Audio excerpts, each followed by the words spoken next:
मित्रों, मैं आज टीम यूपी की महाकुंभ पर्व, जो सनातन गर्व का प्रतीक है, इसके आयोजन के लिए आज जब मीडिया सेंटर का आरंभ हो रहा है, इस अवसर पर सबसे पहले आप सभी बंधुओं का हृदय से स्वागत करता हूं। मुझे प्रसन्नता है कि इतनी उत्सुकता से और इतनी देर से प्रतीक्षा के बावजूद आपके चेहरे पर प्रसन्नता है और एक सुकून जैसा एहसास मुझे दिखाई दे रहा है। मैं इसके लिए आप सबका हृदय से अभिनंदन करता हूं। मित्रों, 12 वर्ष के बाद महाकुंभ का आयोजन, और उसमें भी 144 वर्ष की वह शुभ मुहूर्त आए, वह सचमुच इस पूरी पीढ़ी के लिए जो प्रत्यक्ष या अप्रत्यक्ष रूप से उस आयोजन के साथ जुड़े हों, उन सब के लिए सौभाग्य का विषय भी है और गौरव का विषय भी है। और ये हम लोग अपना सौभाग्य मानते हैं कि सनातन गर्व के प्रतीक महाकुंभ पर्व को आयोजित करने का सौभाग्य डबल इंजन की भारतीय जनता पार्टी की सरकार को प्रयागराज की इस पावन धरा पर आयोजित करने का अवसर प्राप्त हो रहा है। जब हम कुंभ की बात करते हैं तो यजुर्वेद एक बात कहता है, यत्र विश्वम भवत एक नीडम, यानी जहां संपूर्ण विश्व एक घोंसले के रूप में एकत्र होता हुआ दिखाई देता है। दुनिया की एक अस्थायी सिटी, सबसे बड़ी सिटी, और वो आपने यहां पर प्रयागराज के अंदर पिछले 2-2.5 महीनों के अंदर बस्ती भी देखी। अनुमान करिए कितना विस्तृत भूभाग है, कितना विस्तृत है। मैं अपराह्न में 2 बजे यहां पहुंच गया था और 2 बजे से 6:30 बजे तक अखाड़ों में अन्य 2-3 सेक्टर हैं, उनमें केवल एक औपचारिक संवाद के लिए मिलने के लिए गया था, व्यवस्था के बारे में जानकारी लेने के लिए गया था। मुझे 4.5 घंटे केवल 2 सेक्टर में लगे हैं और 25 सेक्टर में 10,000 एकड़ विस्तृत क्षेत्रफल में प्रयागराज का ये महाकुंभ का आयोजन होने जा रहा है, जिसमें पूरा देश और पूरी दुनिया का हर वह व्यक्ति जो सनातन धर्म के प्रति, भारत और भारतीयता के प्रति सम्मान और गौरव की अनुभूति करता है, वह इस आयोजन का साक्षी बनने जा रहा है। इस पूरे आयोजन के लिए केंद्र और राज्य सरकार ने अब तक जो व्यवस्थाएं की हैं, आपने देखा होगा कि आदरणीय प्रधानमंत्री जी 13 दिसंबर को यहां पर आकर के कुंभ आयोजन के साथ ही, कुंभ का आयोजन सनातन आस्था का प्रतीक है, भारत की आस्था का प्रतीक है। इस आयोजन को पूरी भव्य रूप से आयोजित करने के लिए डबल इंजन की सरकार ने जो इंफ्रास्ट्रक्चर प्रयागराज के लिए दिया, उन सब को उद्घाटन करने के लिए आदरणीय प्रधानमंत्री जी का मार्गदर्शन और उनका आशीर्वाद यहाँ प्राप्त हुआ था और एक प्रकार की औपचारिक शुरुआत उन्होंने उस दौरान की थी संगम नोच पर पूजा करके।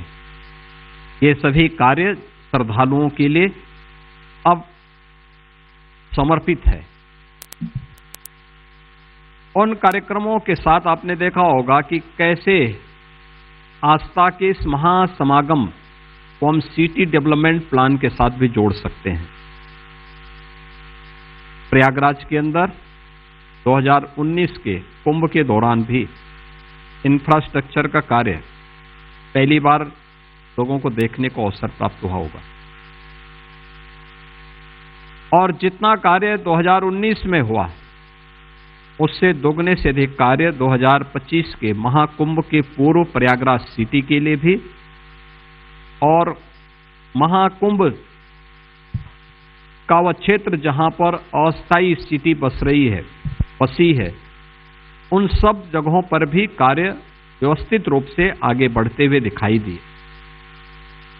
और आज महाकुंभ के बहाने प्रयागराज का भी कायाकल्प हुआ है और प्रयागराज कुंभ भी अपने दिव्य और भव्य रूप में आस्था और आधुनिकता का एक महासमागम बनकर के नए भारत का दर्शन कर रहा है। भारत 140 करोड़ जनता तकनीक के प्रति कितनी आग्रही है, ये इस डिजिटल महाकुंभ के माध्यम से इस बार आने वाले श्रद्धालुओं को इस सब कुछ देखने को प्राप्त होगा।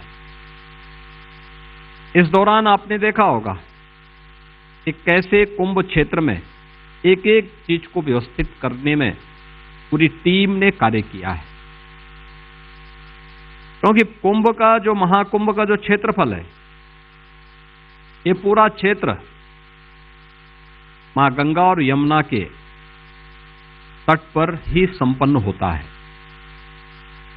और आयोजन के लिए हम लोगों के पास दिसंबर तक का समय होता है।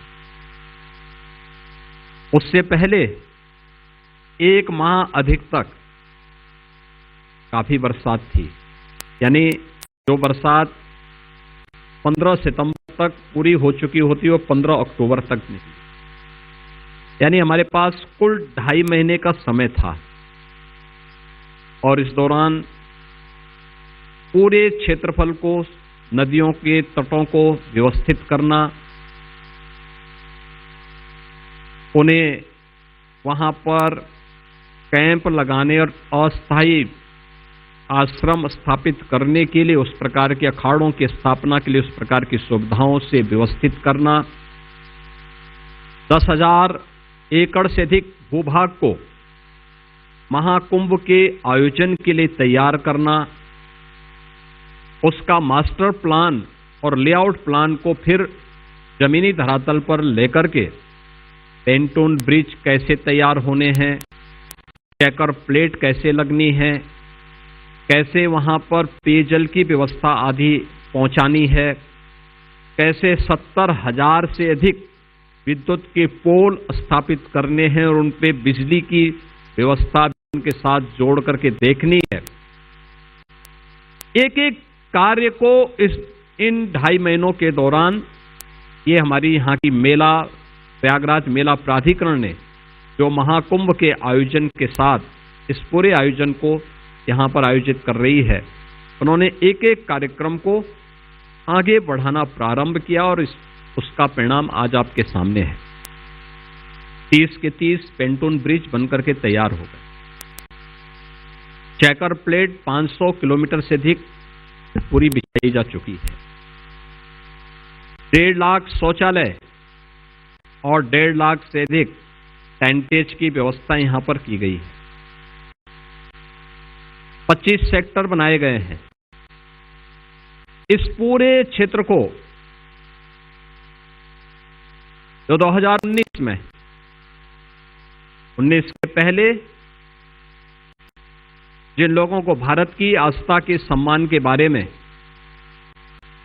जो लोग उसकी कोई कीमत नहीं समझते थे, उन लोगों ने कुंभ को गंदगी का, अव्यवस्था का, भगदड़ का पर्याय बनाया था। लेकिन प्रधानमंत्री मोदी जी की स्वच्छ भारत मिशन के साथ से प्रेरणा लेते हुए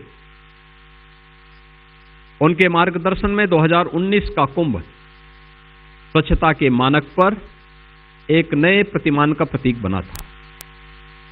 न केवल कुंभ क्षेत्र बल्कि मां गंगा और यमुना और सरस्वती की त्रिवेणी के संगम को भी इस बहुत शुद्ध जल उपलब्ध हो रहा था। और 2019 से भी बेहतर व्यवस्था 2025 के इस महाकुंभ के आयोजन के साथ यहां पर देखने को मिल रही है। 2024 में हम लोगों ने 2019 में यहां पर कुल 1,15,000 टॉयलेट बन पाए थे और इस बार यह 1.5 लाख से अधिक बन चुके हैं। उन्हें व्यवस्थित किया जा रहा है और बहुत बेहतर तरीके से उन्हें आगे बढ़ाया जा रहा है। ऐसे ही सेक्टर की संख्या बढ़ाई गई, उसका विस्तार दिया गया।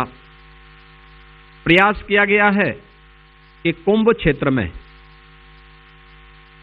संगम में स्नान करने के लिए आने वाले श्रद्धालुओं को, जो अपने साधन से आएंगे, उन श्रद्धालुओं को कोई समस्या न हो। इसके लिए 500-550 से अधिक शटल बसेज परिवहन निगम ने लगाए हैं और 300 इलेक्ट्रिक बसेज भी यहां पे नगर विकास के द्वारा अतिरिक्त उपलब्ध कराई गई हैं। इसके अलावा ई रिक्शा और अन्य गोल्फ कार्ड आदि भी यहां पर उनकी सुविधा के लिए, श्रद्धालुओं की सुविधा के लिए लगाए गए हैं। और इसके लिए 5,000 एकड़ का भूभाग केवल पार्किंग के लिए ही आरक्षित किया गया है, जो संगम तट से 5 किलोमीटर के दायरे में स्थित हैं, जिन्हें व्यवस्थित रूप से संचालित करने का दायित्व भी वहां पर दिया गया है। कुंभ स्वच्छ भी रहे, सुव्यवस्थित भी रहे और साथ साथ सुरक्षित भी रहे, इसकी भी पुख्ता व्यवस्था की गई है। 56 थाने अतिरिक्त बनाए गए हैं। एक एक गतिविधि पे नजर रखने के लिए या ये टूल के माध्यम से एक एक पे नजर रखी जा रही है। एंटी ड्रोन सिस्टम यहां पर स्थापित हो चुका है। हर एक कार्य को बहुत अच्छे ढंग से व्यवस्थित करते हुए पर्याप्त मात्रा में सीसीटीवी कैमरे का कवरेज भी दिया गया है। कुंभ के महाकुंभ के इस पूरे आयोजन के साथ देश भर से आने वाली और दुनिया भर से आने वाले आस्थावान श्रद्धालुओं के प्रति कोई समस्या न हो। वो संतों के सानिध्य में व्यवस्था को पूरी चाक चौबंद करने के लिए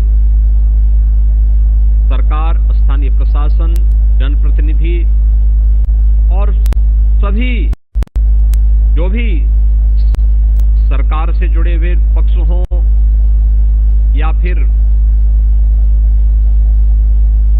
स्थानीय स्तर पर विभिन्न संस्थाओं को जोड़ करके भी इसे व्यवस्थित रूप से आगे बढ़ाने का कार्य किया गया है और इसको आगे बढ़ाने के लिए पूरी सुविधाएं उपलब्ध करवाई गई हैं। 13 अखाड़ों ने अपने आश्रम स्थापित कर लिए हैं। 13 अखाड़े स्थापित हो चुके हैं। दंडीवारा, खाक चौक, ये सभी व्यवस्थित रूप से यहां पे संचालित हैं। आचार्यवाड़ा, ये भी पूरी तरीके से इनकी गतिविधियां संचालित हो चुकी हैं। प्रयागवाल अपनी व्यवस्था को पूरी व्यवस्थित रूप से आगे बढ़ा रहा है। 25 से 30 लाख अल्पवासी भी यहां पर अगले 1 महीने तक, यानी माघी पूर्णिमा तक वे लोग प्रयागराज आएंगे।